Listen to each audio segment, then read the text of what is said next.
大家好， 오늘은 성교학 6번째 시간입니다. 今天是宣教学的第6讲。 지난 시간 배운 거 뒷부분부터 배우도록 하겠습니다. 我们继续上一讲的内容。 지난 시간에는 제9장 현대 선교에 대해서 배웠고요.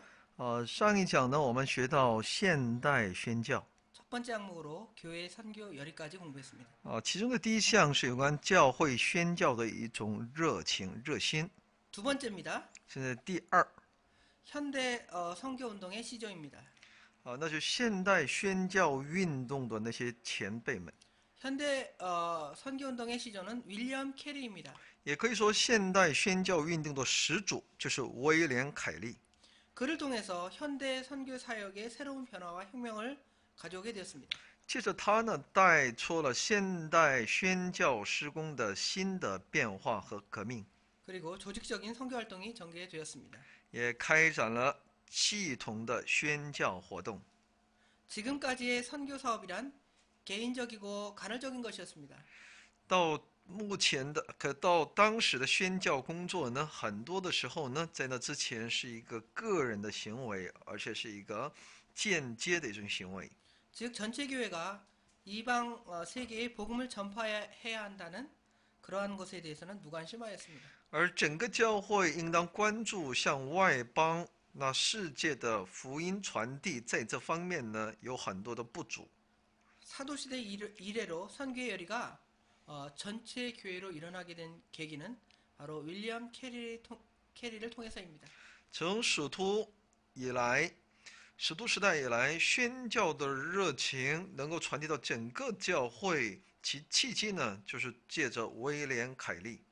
그에 의해서 선교의 일대 혁명이 오게 되었습니다. 借着他，就开始拥有了宣教的一代的革命。 윌리엄 캐리는 1761년 영국 노샴턴샤이어에서 태어났습니다. 威廉·凯利呢，在1761年出生在英国罗森普顿辖这样的一个地区。 가난한 가정 출신으로서 구두의 수성공이 되었다가 소명을 받아서 18세부터 사역을 시작했습니다. 他的出身贫寒，后来也成为修鞋匠。在他18岁的时候呢，得到使命，被神呼召，成为教牧人员。 그는 계속 공부해서 많은 독서를 통해서 각종의 지식을 얻기에 노력했습니다. 他不断的去学习，读很多的书，开始拥有了很多的知识。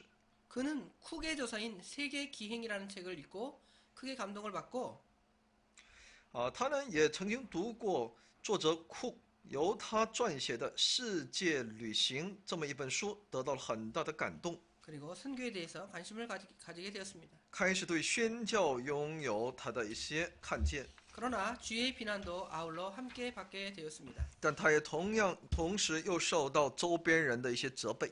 1792년 5월 31일 윌리엄 캐리는 이사야 54장 2절에서 3절 말씀을 바탕으로 하여 那么在1792年5月31日，威廉·凯利呢，他领受神的话语，在以赛亚书54章2到3节。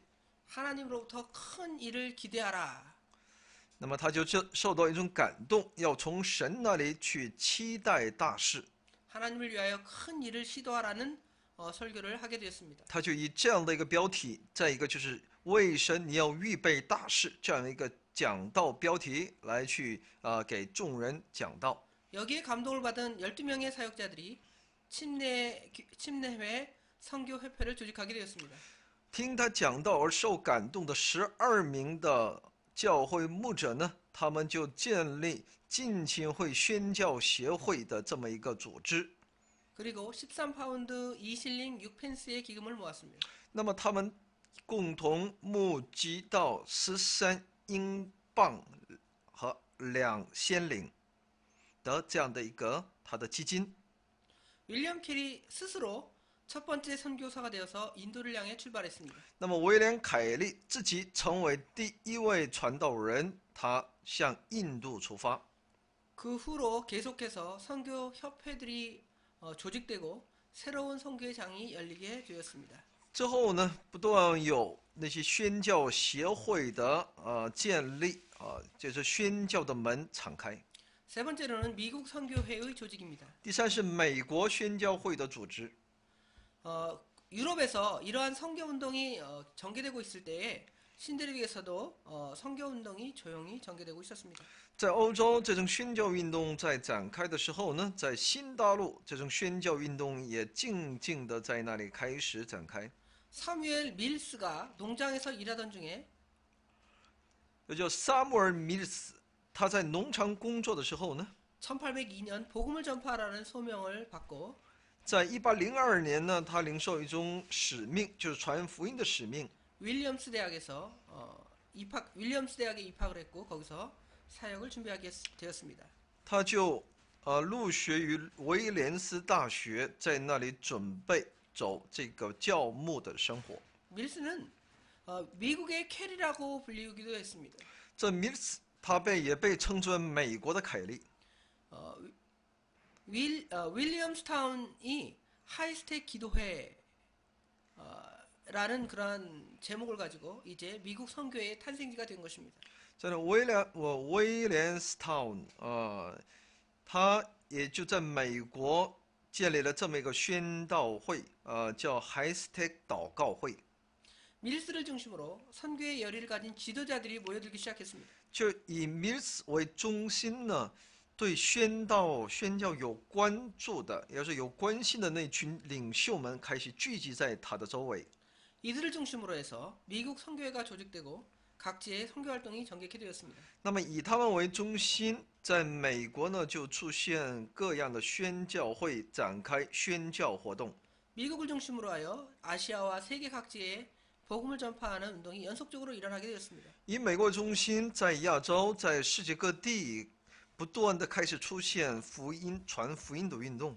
이러한 운동을 통해서 이제 세계의 복음화의 계기가 되기도 했습니다. 借着这些运动呢，就成为了世界福音化的契机。 지금까지 선교의 역사에 대해서 공부했습니다. 以上我们了解了宣教的历史。 이제 제 세 번째 부로 선교와 문화에 대해서 공부하도록 하겠습니다. 下面是第三步，那就是有关宣教和文化， 그리고 이제 10번째 장입니다. 也就是第10章。 제목은 선교와 문화 인류학입니다. 其标题是宣教和文化人类学。 그리스도에게서 받은 선교 명령을 수행하는 힘은 오순절 성령 강림에 의해서 이루어졌습니다. 那么去完成借着基督徒要去传递宣教的这一命令呢，是借着五旬节的圣灵降临而开始出现的。 초대교회 신자들은 오순절 성령 강림을 통해서 강한 영적인 그러한 체험을 하게 되었습니다. 初期教会的信徒们呢，借着五旬节的圣灵降临呢，他们有了强烈的属灵经验。 이 능력을 바탕으로 많은 사람들에게 그리스도의 복음이 전파되게 되었습니다. 借这一能力呢为背景，开始向很多的那些人把基督的福音传递。 성령의 역사로 이방 사람들에게 보다 적극적으로 선교하기 위해서 이제 사울의 박해를 그러니까 사도 바울이죠. 사도 바울이 회심하기 전에 사울입니다. 사울의 박해를 피하여 안디옥에 선교하셨습니다. 那么借着圣灵的工作，那就开始向外邦人去不断的去宣教，也就当时很多人为了躲避扫罗，也就后来的保罗的逼迫，他们就到安提阿，并在安提阿宣教。 여기에 이제 안디옥 교회가 설립되게 되었습니다. 那么就出现安提阿的教会。 이 설립된 안디옥 교회에서 이제 이 교회를 바탕으로 해서 땅 끝까지 선교하는 교회의 사명을 감당하게 하셨습니다. 那么借着这被建立的教会，安提阿的教会呢，就开始担当向世界、向那地级宣教的教会的使命。 복음이 전파되는 곳에 성령의 역사가 임하였습니다. 在福音传递的地方，有了圣灵的领导， 이로 인해서 타 문화권의 선교가 불가피하게 되었습니다. 那么就出现了针对不同文化圈的宣教。 복음 선교는 유대 문화의 전파가 아니라 순수한 복음의 전파입니다.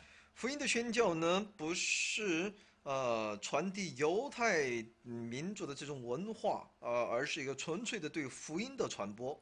그러나 현대에 와서 선교의 과정이 서구 문화의 진출이라는 측면으로 고려될 때 여러 가지 문제에 부딪히게 됩니다. 但到了现代宣教的过程当中呢，因为时常带有一种西方文化的这种进入啊，从这侧面来说呢，在其宣教的工作的确也遇到了各样的问题。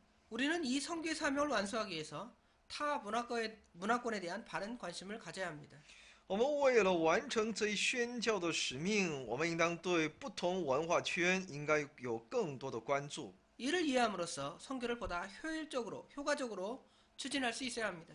为此，我们应当要推进更加有效的宣教方法。 이러기 위해서 우리가 문화 인류학에 대한 바른 이해가 필요한 것입니다. 这就需要我们对正确的文化人类学应该有一个理解。 먼저 인류학에 대해서 보겠습니다. 首先，我们要了解一下人类学。 최근에 와서 관심을 집중시키는 분야는 바로 인류학입니다. 最近人们所关注的就是有关人类学。 인류학은 인간에 대하여 연구하는 학문입니다. 人类学呢，就是对人类的一种研究学问。 이 지구에 존재했던 모든 시대의 인간의 생리의 특징이나 문화적 특징을 연구하는 것입니다. 就是研究在这个地球上存在过的所有每个时代的所有的人类，他们的生理特征、文化特征。 문화 인류학이란 지구상에 있는 여러 환경 속에 살고 있는 那么文化人类学呢，就是要把那些生活在地球各环境的所有的 인간의 삶의 형태, 문화, 행동, 습관, 언어를 연구하는 학문입니다. 所有的人的生活形态、文化、行动习惯、语言等等进行研究的一种学问。 문화 인류학이 포용하고 있는 분야는 아주 넓습니다. 文化人类学所包含的那个领域是非常广的， 고고학, 언어학, 민속학, 민족학 등이 포함되고 있습니다. 包括了考古学、语言学、民俗学、民族学等等。 그리고 타 민족에게 선교하는 영역에 있어서 아주 중요한 위치를 이 문화 인류학이 차지하고 있는 것입니다. 也有针对呢不同民族的宣教，在这领域当中的确起着非常重要的位置。 선교사가 신학적 소양을 가지고 있어야 하며 宣教士呢必须拥有神学这方面的一些他的素养， 피선교주의 문화적 배경을 이해할 수 있어야 합니다. 他也应当能够更很好的来理解被宣教之地的文化背景。 문화 인류학이 민속학 혹은 사회 인류학이라고 불리기도 하지만 文化人类学呢，被称之为民族学或者是社会人类学。 인간 연구의 새로운 영역으로서 각광을 받게 된 것은 최근의 일인 것입니다. 但受到人类研究的新的一个领域被人所关注，那还是最近这些年的事情。 첫 번째로 문화 인류학의 관심점입니다. 那么第一是有关文化人类学的关注。 문화 인류학이 원시 사회 연구에 국한되다시피 하였습니다. 文化人类学刚开始是局限在原始社会，针对原始社会的研究。 그러나 최근에 와서는 인간 행동과 문화 역학을 연구 대상으로 삼고 있습니다. 但到了最近呢，他们就已经包含着对人类的行为、文化等领域，都已经成为了其研究对象。 이로 인해 세계 모든 민족을 관심의 대상으로 하고 있습니다. 借此可以把世界所有的民族都看作是一个其关注的一个对象。 문화 인류학자들에 의해서 새롭게 해설되고 있는 문화의 개념은 那么，因那文化人类学家被他们所重新解释的一些文化的概念是， 과거에는 인간의 행동 결과에 치중했던 그러한 관심에서 보다 폭넓게 발전하고 있는 것입니다. 他们所关注的是以往呢，他们注重人的行为所带出的一些结果啊，但他们现在呢，却其关注度呢，其范围更加广了。 그러면 과연 이 문화 인류학이 선교에 어떤 유익을 줄까요? 那么，其文化人类学到底对这个宣教带来什么样的一些益处呢？ 문화 인류학은 선교와 교회 성장에 도움을 주고 있습니다. 文化人类学呢，对其宣教和教会成长带来很多的帮助。 어떤 문화권에 속한 사람들에게 선교를 하기 위해서는 그들의 행동을 이해할 필요가 있습니다. 为了来理解属于某一文化圈里面的这些人针对他们如何宣教，那首先应当去了解他们的行动，要去理解他们的行动、言语、举动。 이 이해에는 문화 인류학의 도움이 반드시 있어야 합니다. 在这一理解的过程当中，是必须的是先有个对文化人类学的帮助。 다른 문화권에 속한 사람들의 행동을 어떻게 이해하느냐에 따라 그 연구 대상과 연구 방향이 달라지게 되는 것입니다. 针对不同文化圈的人们，他们的行为举动，我们要从什么样的一个角度来切入并研究那我们其结果也是不一样的。 즉 인간 행동을 보다 정확하게 이해함으로써 그들에게 선교하는 바른 방향을 제시할 수 있기 때문입니다. 也就是为了能够正确的，只有当我们正确的来理解人的行为举动的时候呢，我们对如何向他们宣教会提供一个正确的方向。 문화인류학은 선교 활동에 있어서 효과적인 커뮤니케이션 방법을 제시해주고 있습니다. 那么文化人类学呢，在我们的宣教活动中，给我们提供有效的与他们沟通的方法。 그리스도의 복음이 전파되었을 때 여기에 대하여 어떻게 반응하느냐 하는 문제가 제기되고 있습니다. 当在传递基督的福音的过程当中，我们当如何去给他们一种反应？他们的反应又如何？这是一个非常重要的问题。 사회 여러 계층 사람들에게 복음이 전달될 때에 반응을 이해하는 것은 문화인류학에 큰 도움이 필요한 것입니다. 向社会各个阶层传福音的时候，要去理解他们的反应，这也就需要文化人类学的很大的帮助。 스미스가 말한 대로 인류학은 선교 과학인데 이는 인류학이 선교에 도움을 크게 준 것입니다. 史密斯所讲的人类学呢，也与呢宣教科学是紧密相连的，所以呢，人类学对我们的宣教是有很大的帮助的。 반면에 또 인류학적 자료는 대부분의 선교사들에 의해서 또한 수집되었습니다. 而且这人类学的一些各项资料呢，大部分也都是借着那传道人宣教士而被收集起来的。 즉 인류학과 선교학의 관계에 대해서 맥가브란 교수는 분명하게 지적하고 있습니다. 所以，针对于人类学和宣教学的这种关系呢，麦克布兰教授呢清楚地指出， 인류학적 지식이 기독교 선교가 아니라는 것을 강조하고 있습니다. 说呢，人类学的知识他强调人类学的这种知识呢，不是基督教的宣教。 선교라는 것은 예수 그리스도의 십자가와 부활의 선포입니다. 宣教真正的宣教呢，宣教的最重要的主题是什么呢？那就是把耶稣基督的十字架和复活，就是宣告这一信息。 따라서 인류학은 선교의 도구로 봉사하는 것입니다. 他认为人类学呢，就是为了宣教而起着工具的作用。 맥가브란 교수의 견해는 문화 인류학에 대한 기독교 입장을 가장 분명히 나타낸 말입니다. 麦克布兰教授的见解呢，就是把其针对文化人类学的基督教的立场，把清楚地表现了出来。 인류학이 굉장히 중요하기도 하지만 이것이 선교의 메시지가 아니라 선교의 보조자인 것입니다. 人类学的确是很重要的，但是呢，它不是一个宣教当中的一个重要的信息，而是宣教过程当中的一个补助的作用。 다음은 선교에 대한 인류학의 역할에 대해서 공부하도록 하겠습니다. 下面是有关针对宣教的人类学的作用。 선교 활동에 있어서 인류학이 주는 영향은 우리가 간과할 수 없는 것입니다. 在宣教活动当中，人类学所起的影响是非常重要的。 여기에 대해서 여러 가지 주장들이 있으며 각기 다른 이론적 타당성을 가지고 있습니다. 针对这一点呢，有很多的一些主张，并在理论上呢都有不同的他们的一些看法。 선교에 대해서 인류학의 역할이 각각 다른 주장들이 나오게 되는데 이러한 주장은 선교학의 입장에 따라 다르기 때문입니다. 针对宣教对人类学的这种作用，各自有不同的主张，那是因为对其宣教学的立场不同。 선교사가 다른 문화권에 그리스도의 복음을 전파할 때 여기에 대한 적응 태도는 각기 다릅니다. 宣教士们在向那不同的文化圈去传递基督的福音的时候呢，对此的一些人们的一些态度是各是不一样的。 이 태도를 몇 가지로 구분해 보면 다음과 같습니다. 那么针对这种不同的态度，我们可以举几个例子。 첫 번째로는 문화 변형론입니다. 第一呢是文化变形论。 피선교제의 궁극적인 목적은 那么我们要一个宣教的对象，针对他们的一个最终的目的是什么呢？ 그곳의 문화를 변형시켜서 기독교적 사회를 만드는 것이라고 주장하는 이들이 있습니다.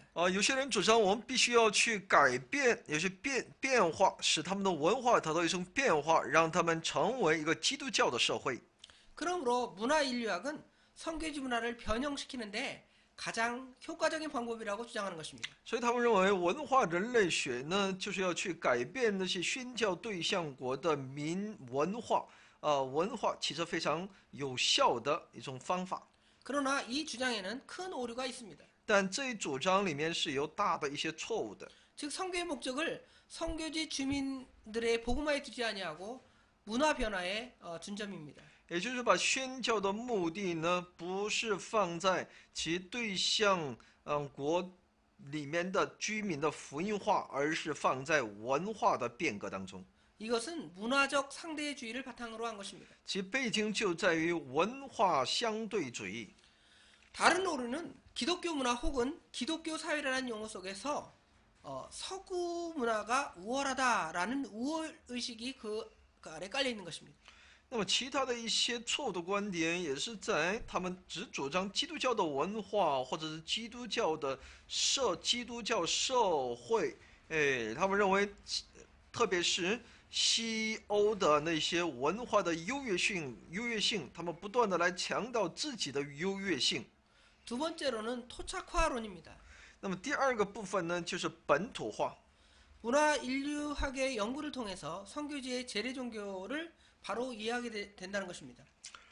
借着文化人类学的研究呢，对宣教对象的他们原先的那些宗教呢，有一个正确的理解。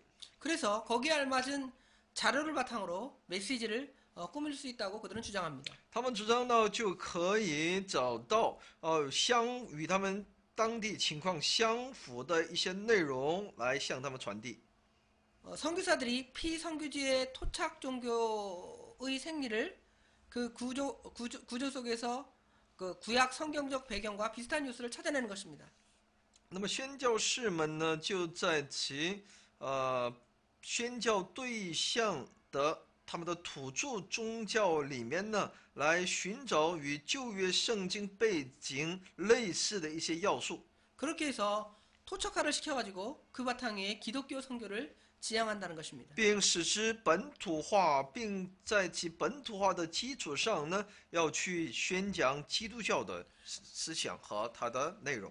그러나 이 이론이 가지는 오류는 구약에 나타난 신앙을 왜곡한 데 있습니다. 但这一理论所出现的一个重大的一个错误在于，他们把旧约当中所出现的那种信仰，把它给歪曲了。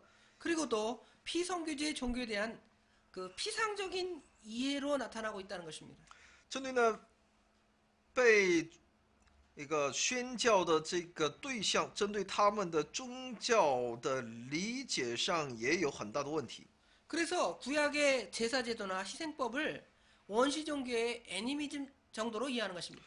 也就是把旧约的献祭制度和献牺牲祭呢，与那本土的，也就土著人的，也就当地人的，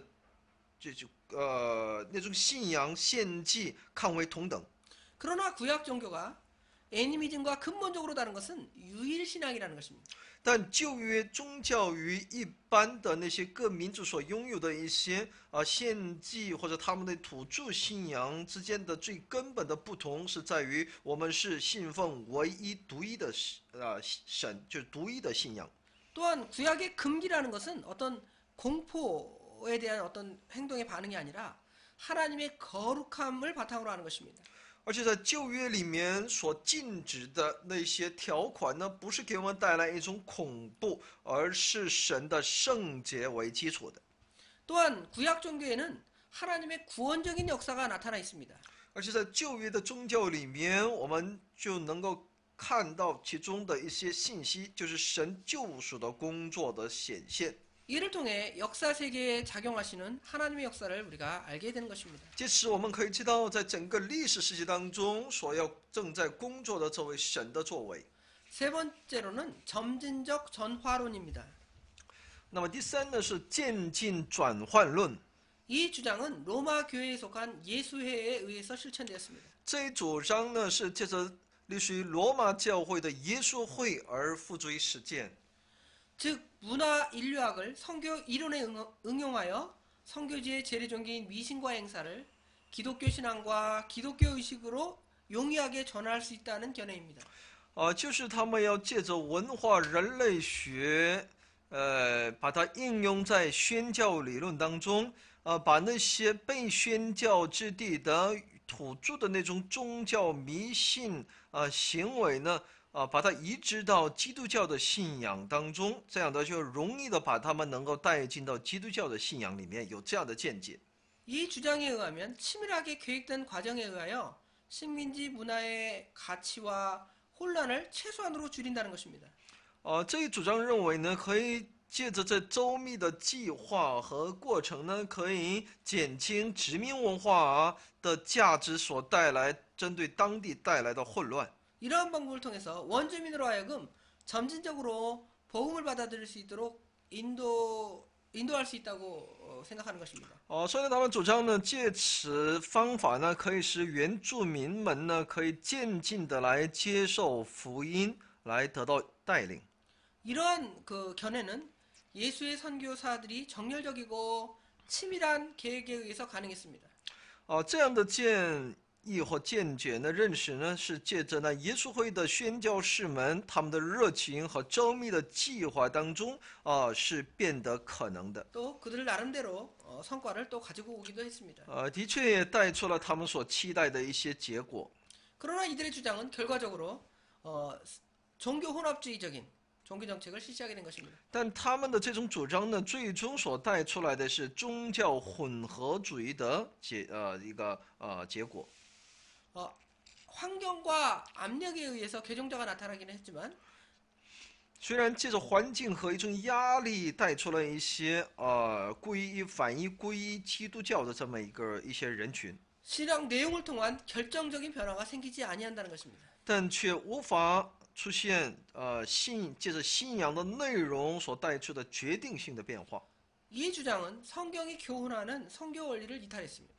这一主张呢，脱离了圣经所教训我们的宣教原理， 뿐만 아니라 그들의 성교 지역에서 원천적인 변화를 또한 거둘 수 없게 된 것입니다. 也无法得到其宣教之地的一个源泉，也是根本的变化。 네 번째로는 커뮤니케이션론입니다. 第四呢，就是有关彼此的交通论。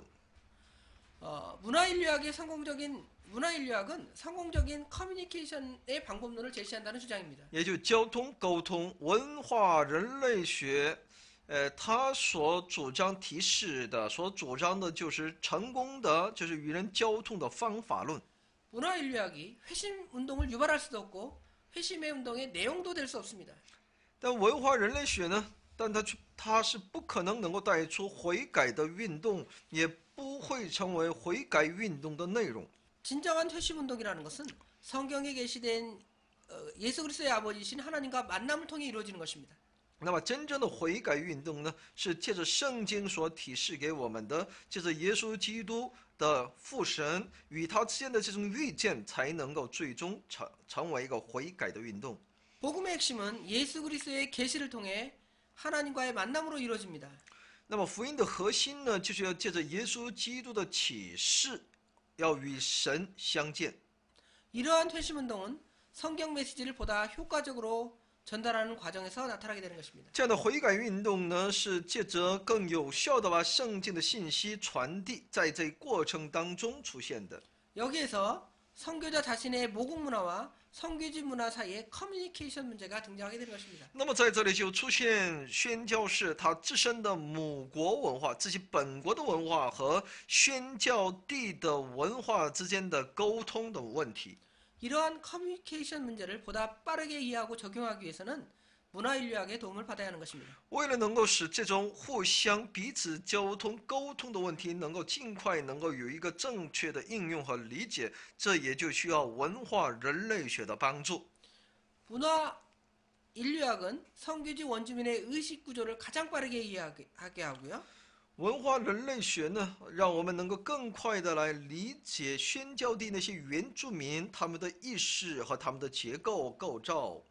선교사들은 여기에 적응하는 메시지를 전달할 수 있게 되었습니다. 那么宣教士们就可以去传递适合于他们的信息。 그러므로 문화인류학은 타 민족의 문화적 배경을 가장 빠르고 정확하게 이해하는 데 도움이 됩니다. 因此呢，文化人类学呢，能够使我们更快的、更好的来理解不同文化不同民族的文化和其背景。 또 선교지 문화의 의식 구조를 이해함으로 기독교 복음을 보다 쉽게 전달하는 과정을 찾게 되는 것입니다. 而且可以把其宣教地的意识结构各方面呢，让我们有更快的一些理解，让我们能够更有效的能够把这个基督教的福音传递给他们，能够起着这么一个作用。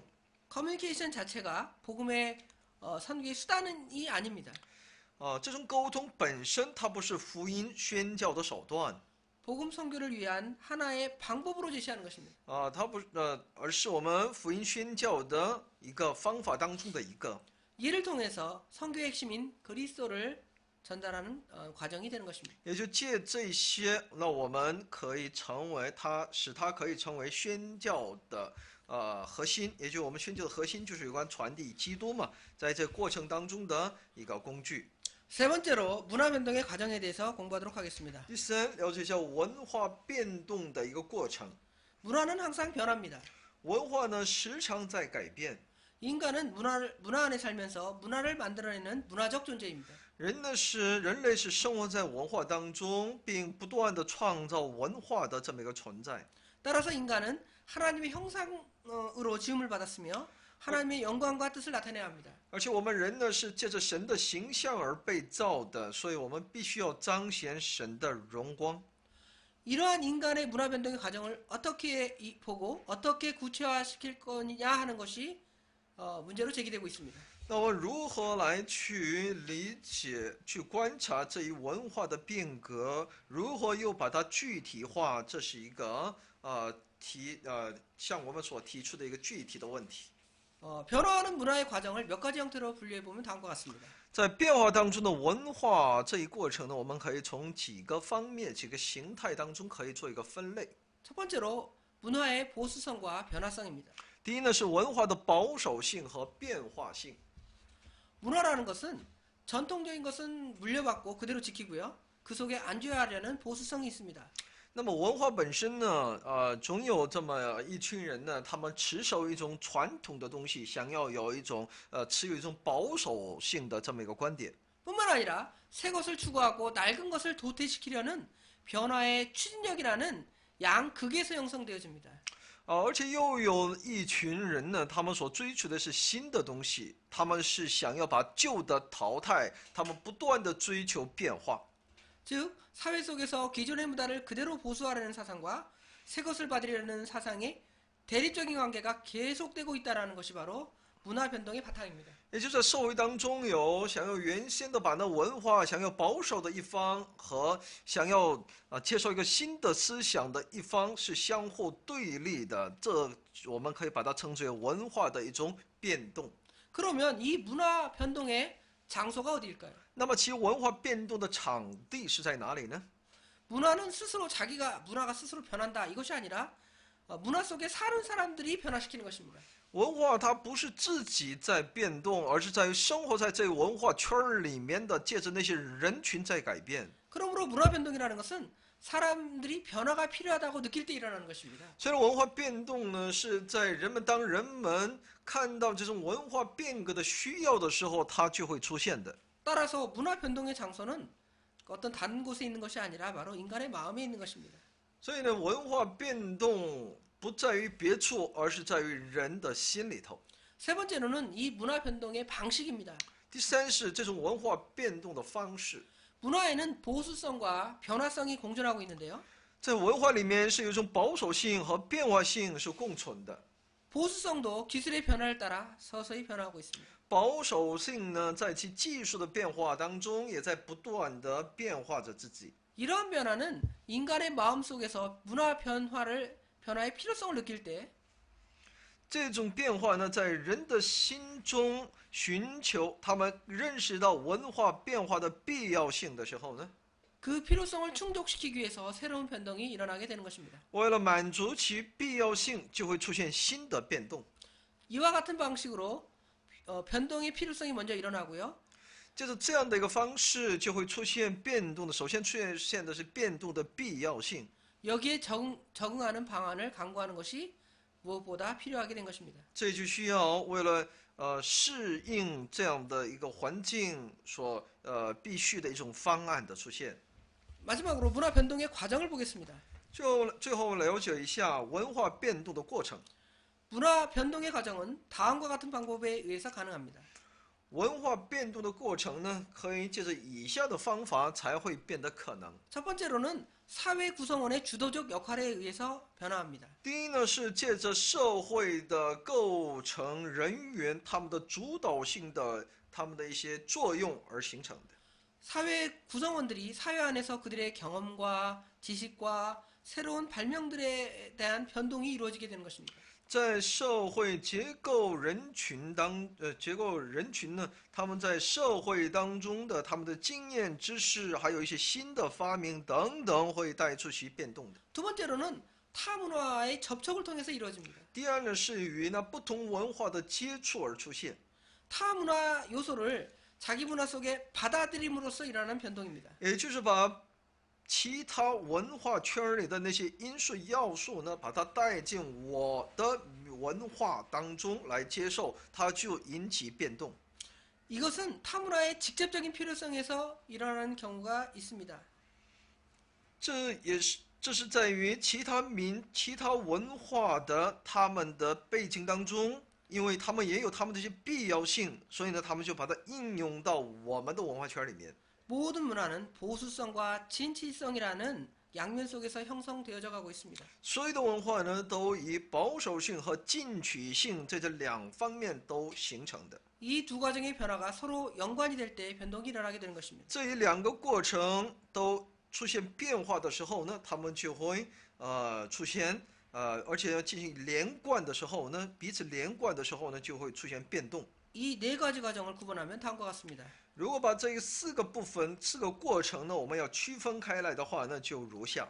문화 자체 안에서의 발명과 발견에 의한 것입니다. 首先是文化它自身的发明和发现， 두 번째로는 다른 문화의 접촉에서 되어지는데 이것이 대부분입니다. 那么第二是与其他文化的接触当中出现，这是大部分情况。 세 번째로는 다른 문화에서 차용된 그 문화 요소를 그대로 활용하지 않고요. 재해석하고 새로운 의미를 부여하는 것입니다. 第三呢，就是从别的文化那里所得到的一些文化因素呢，不是直接的来应用，而是把它重新解释。 다른 문화에서 차용된 문화적 요소가 그 문화 속에서 다른 요소에서 문화 속의 다른 요소에 계속 영향을 끼치는 것입니다. 第四呢，也就是在其他文化当中，在别的文化当中所拥有的一些文化要素呢，要在我们的文化当中呢，把它能够不断的变化更新，而让其产生影响力。 예, 다음은 이제 제 11장으로 기독교와 문화에 관한 내용입니다. 下面是第11章，是有关基督教和文化。 기독교와 문화의 관계에 관한 연구는 아주 많습니다. 基督教和文化的关系，针对这方面的研究是很多的， 여러 각도에서 이 문제를 고찰할 수 있고요. 可以从各个角度来考察这个问题。 그 관점에 따라 매우 다른 의견이 나올 수도 있습니다. 其观点的不同，也带出很多不同的意见。 문화를 어떻게 이해하느냐에 따라 기독교와 문화의 관계를 바로 정립할 수 있습니다. 如何来理解文化，它决定着你对基督教和文化之间关系的一种确立。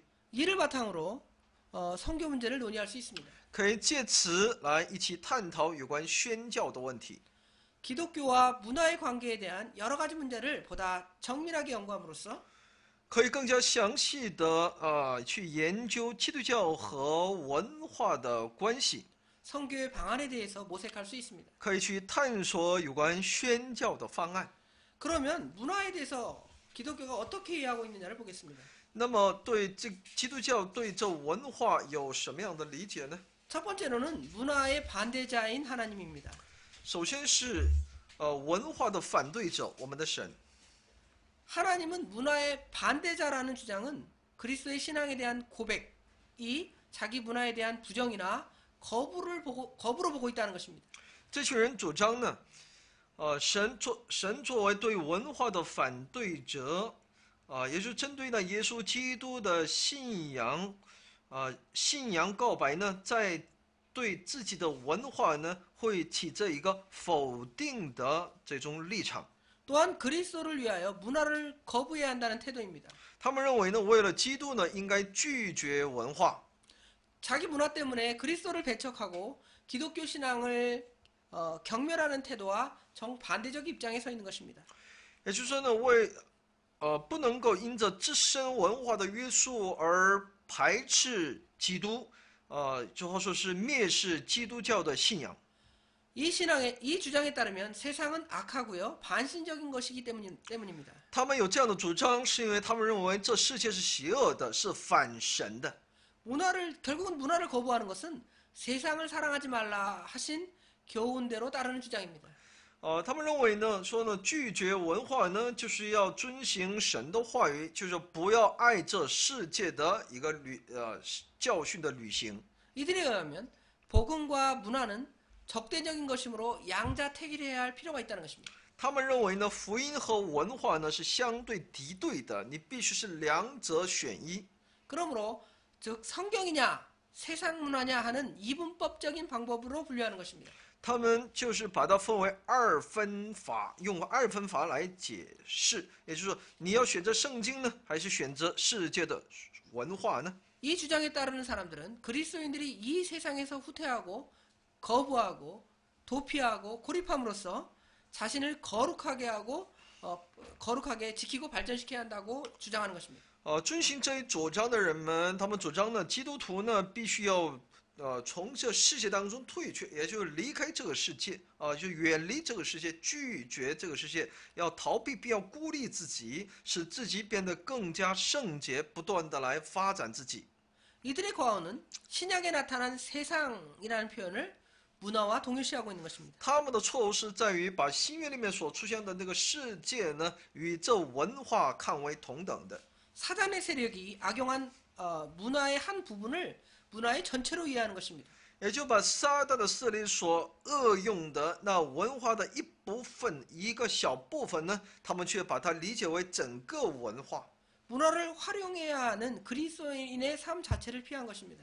他们远离了基督徒所应当应用的那些文化。 그들은 문화라는 것을 이들이 생각하는 문화라는 것은 아주 외형적인 것입니다. 他们所认识的、主张的文化呢，那这都是外在型的，是身外的一些东西。 이들은 세속 문화에서 벗어나서 수도원에서 조용히 수도하며 자신을 거룩히 지키는 것이 무엇보다 중요하다고 생각하는 것입니다. 他们认为呢，人应该离开世俗的文化，应该在修道院里静静的在那里修道来持守自己的圣洁才是最重要的。 그러므로 이러한 주장을 따르는 사람들은 문화를 악한 것이라고 생각하고 있고요. 所以有这么主张的一群人呢，他们认为文化本身就是那恶的， 그리고 그 악을 벗어나기 위해서 노력해야 한다고 주장하고 있는 것입니다. 而且并主张必须要脱离、远离这些邪恶的东西，那就需要离开这些文化。 두 번째로는 문화 속의 하나님입니다. 第二是文化当中的神， 이것은 하나님은 문화 안에 존재하신다는 사상입니다. 这就是说呢，神存在于文化里面。 제2세기 이후에 그노시스 영지주의자들에 의해서 주장된 것입니다. 这是在公元2世纪之后，借着那些灵知主义者由他们开始主张起来的。 알렉산드리아의 클레멘토와 중세기의 아베랄드에 의해서 주장되어 왔습니다. 他们是借着亚历山大的 Clement， 还有中世纪的阿贝拉德等，由他们来开始主张的。 이 주장에 따르면 그리스도가 문화적 영웅으로 나타납니다. 他们认为他们的主张呢是基督徒呢是应当成为文化的英雄。 그리스도는 인간 문화의 최고의 꽃입니다. 基督是人类文化的最完美的一朵花， 그리고 휴머니티 교육가라고 불리고 있는 것입니다. 而且呢说呢，他就是那真正的教育家。 하나님이 당신의 형상대로 인간을 창조한 것이 아니라 인간들이 자기 형상대로 하나님을 만들었다고 주장하는 것입니다. 他们主张不是神照着自己的形象创造了人，而是人照着自己的形象造了神。 이들이 범한 과오는 창조주 하나님을 상대화하려는 것입니다. 他们的过错就在于把创造主这位神把它降为相对化。 이들의 주장은 근본적으로 잘못되어 있습니다. 他们的主张从根本上是错误的。 그러나 우리가 고려해야 할 것은 但我们应当考虑的是， 다양한 문화의 세계관의 차이가 신관의 차이와 관계가 있다는 점을 기억해야 하는 것입니다. 不同文化的世界观的这种差异呢，同样也会带来神论，也就是对神的认识的一种差异。 세 번째로는 문화에 무관심하신 하나님이십니다. 那么第三呢，就是说对文化没有任何关注的神。 이 주장은 하나님은 문화를 초월하시고 무관심하다는 것입니다. 这一主张认为神超越文化，而且对文化没有什么关注。 하나님은 세계를 창조한 후에 인간 문화 밖에 초월하고 있으면서 他们认为呢，神的创造世界之后呢，他居住在人文化之外， 인간의 문화 속에서 일어난 일을 관여하지 않는다는 견해입니다. 他不关注在人类文化当中所出现的事情。 신은 이와 같이 문화 세계에 무관심하기 때문에 因为神呢如此的与这文化世界是不相干的， 인간이 신을 부르고 호소하는 것은 무의미한 것이며 시간 낭비라고 생각하는 것입니다. 所以认为人向神呼求是没有意义的，是时间的浪费。 이와 같은 견해는 서구 문화 속에 있는 이신론이 특색인데요. 其这样的见解呢，是在西欧这个文化当中的理神论是一个非常代表性的。 이들의 사상은 성경의 교훈과 거리가 멀고요. 인간 예수의 모습을 강조하는 것에 불과한 것입니다. 他们的思想呢，与圣经的教训呢相距甚远。他们主张的是作为人来到我们中间的这位耶稣。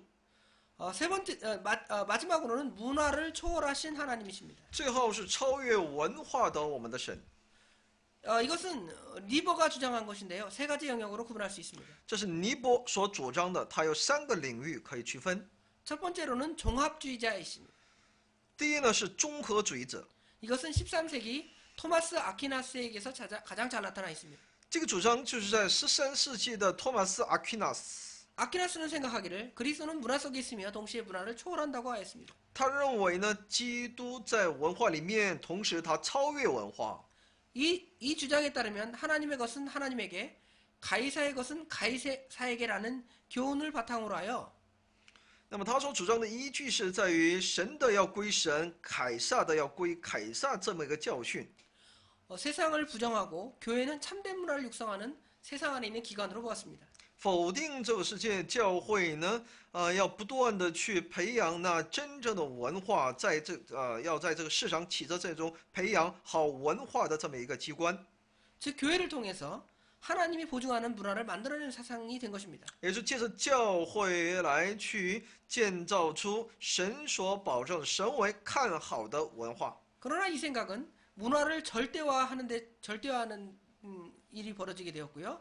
교회의 생동적 의미의 기능을 상실하게 되었습니다. 但这一思想呢，却带出文化的绝对化这么一个倾向，没能够把教会的生动性的这种功能呢，把它带出来。 다음은 이원론자입니다. 然后是二元论者， 이들은 인간이 하는 일 가운데 나타난 타락과 부패를 문화의 부패와 더불어 강조하고 있습니다.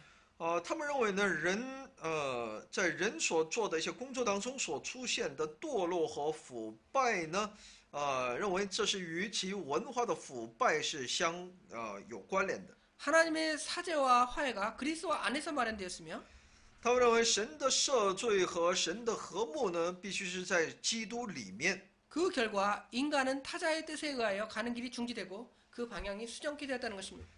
其结果呢，就是人呢是要受到他人的意愿的影响，使自己的人生道路被终止，或者是被转移方向。 그러나 현세의 상황은 역설적이며 그 해결은 현 세계 밖에 꾸며질 미래에 있다고 말합니다. 但现实的状况呢，却与之不同。认为其解决的方法，是必须要去改变现今这个世界，我们要去寻求那未来。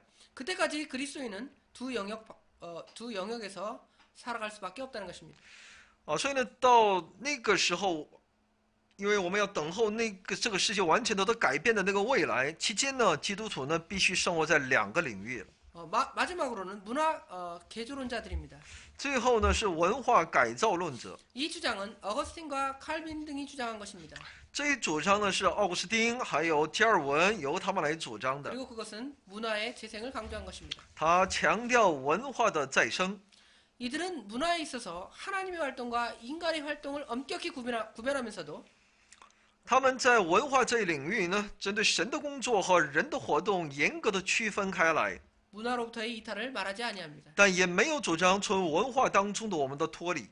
이들은 문화 안에서 하나님께 충성하는 입장을 고수하면서 他们持守在各自的文化里面效忠于主， 세상을 향한 하나님의 심판을 흐리게 하지 않습니다.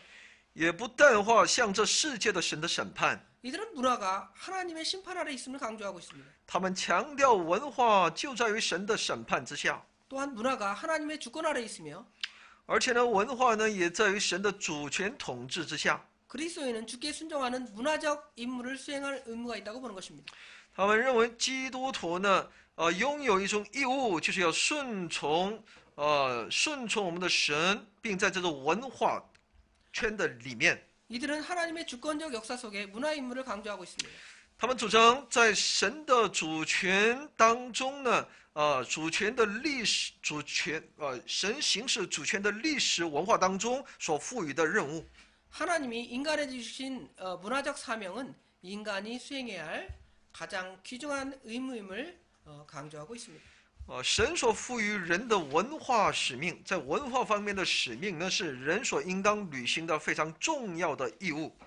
오늘은 여기까지 공부하도록 하겠습니다. 今天我们学习到这里， 다음 시간에는 기독교와 문화에서 문화와 성교의 관계를 부터 시작하도록 하겠습니다. 那么下一堂课呢，我们要从文化和宣教的关系来开始跟大家来分享。 감사합니다. 谢谢大家。